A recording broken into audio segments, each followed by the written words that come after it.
செங்கல்பட்டு மாவட்டம் பெருங்களத்தூரில் பெட்ரோலுடன் தண்ணீர் கலந்து வந்ததாக கூறி பங்கில் இளைஞர்கள் வாக்குவாதத்தில் ஈடுபட்டதால் பரபரப்பு நிலவியது. ஸ்ரீலதா என்கிற பங்கில் திவாகர் என்கிற இளைஞர் பெட்ரோல் போட்டுவிட்டு சென்றபோது பைக் பாதி வழியில் பழுதாகி நின்றுவிட்டது. மெக்கானிக் கடையில் செக் செய்தபோது பெட்ரோலில் தண்ணீர் கலந்திருந்தது தெரிய வந்தது.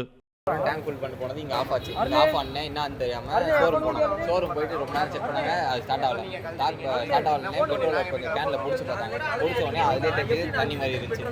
அவங்க என்ன சொன்னாங்க, சரி நீங்கள் ஓஸ் போட்டு நீங்கள் 1 லிட்டர் பெட்ரோல் எடுங்க, அது என்ன வருதுன்னு பார்ப்போம் அப்படின்ட்டு ஓஸ் போட்டு பெட்ரோல் எடுத்தால் அதில் பெட்ரோல் மேலே கீழே என்ன தண்ணியாக என்னன்னு தெரியல. அது அப்படி இருக்குது. அதில் ஊற்றும் போதே தெரிஞ்ச அடியில் தண்ணி இருக்குது, மேலே பெட்ரோல் இருக்குது. அதனால இங்கே வந்து கேட்டேன், பைக் எங்கே இருக்குது, ஷோரூம் அதில் அப்படியே பெட்ரோல் 4 லிட்டர் அப்படியே தான் பெட்ரோல். அவங்க கூட ஷோரூமுக்காரங்க கூட உங்களுக்கு டைவர்ட் பண்ணலாம். அவன் இருக்கிற ஃபால்ட்டை இந்த பக்கம் கூட திருப்பி விடலாம். உங்களுக்கான டெஸ்ட் எல்லாமே எடுத்து காட்டு சார். இது அவங்க எல்லாமே டெஸ்ட் பண்ணிட்டாங்க. தண்ணி அந்த மாதிரி சொல்கிறாரு. ஷோரூமில் என்ன வேணால் நடந்திருக்கலாம், நம்மளுக்கு தெரியாது. அதுதான் இங்கே ப்ராப்ளம்னா இங்கே ப்ராப்ளம்னா இங்கே 100 பேர் போட்டுக்கிறாங்க. மறந்துமா அவங்களுக்கும் இல்லை இது எப்படி தான் இருக்குது. ஒரு நல்லா ஓடுகிற ஒரு பெட்ரோல் பங்க் மேலே தப்பான ஒரு பழியை சுமத்துற மாதிரி இருக்குது. சொல்கிறது நாங்கள் ஏன்னா பெட்ரோல் போட வேண்டிய எங்களுக்கு சொல்ல போனால் இந்த ஏரியா சைடு ஒரு பெட்ரோல் வாங்கினா 10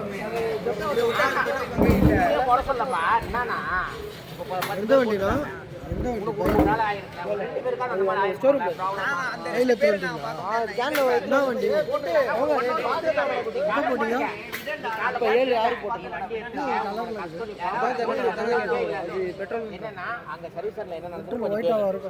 செக் பண்ணியாச்சு.